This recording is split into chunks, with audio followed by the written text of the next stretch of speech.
Okay, in this lecture, I'll teach you how to estimate a discount rate of a company that you want to invest in. We'll use a weighted average cost of capital as a discount rate.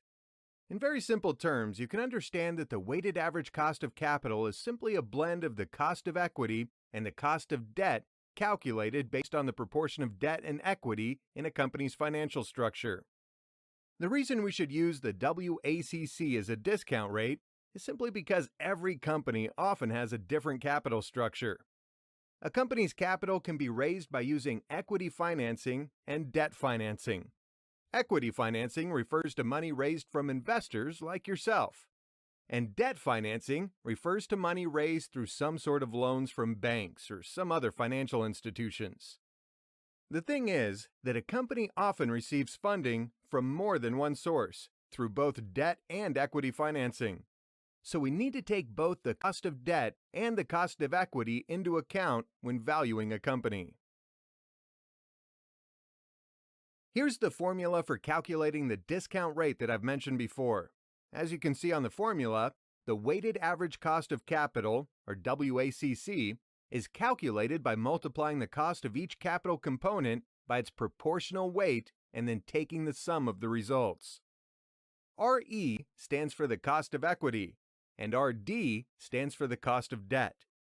The cost of debt is very easy to calculate. You just need to take the interest rate and multiply it by 1 minus your company's tax rate.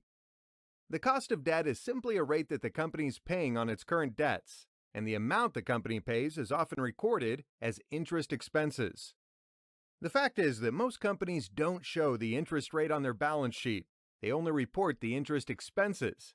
That's because those companies often have many types of liabilities that are subject to different interest rates. So, in order to find the interest rate, you'll have to skim your company's annual report. Normally, you can find a weighted average interest rate or an effective interest rate reported on a note attached to your company's financial statements, and you can use that rate to estimate your company's cost of debt. If you don't know which interest rate to use, just use the highest interest rate that you find on your company's annual report.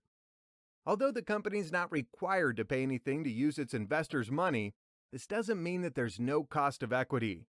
Basically, the company will have to pay a hidden, invisible cost for maintaining its share price and achieving a certain growth in its shareholders' equity. This cost is considered the cost of equity.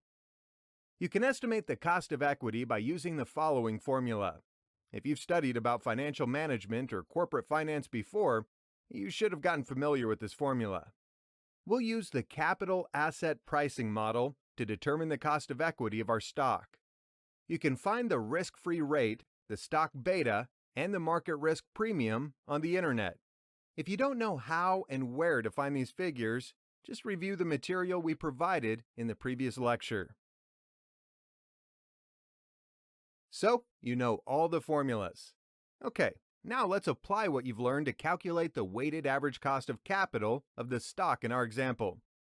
First of all, we'll need to calculate the cost of equity and the after-tax cost of debt of this company.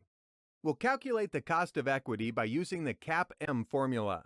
As you can see on the screen, the cost of equity equals the risk-free rate plus the stock beta times the market risk premium. So you just need to follow this formula to calculate the cost of equity.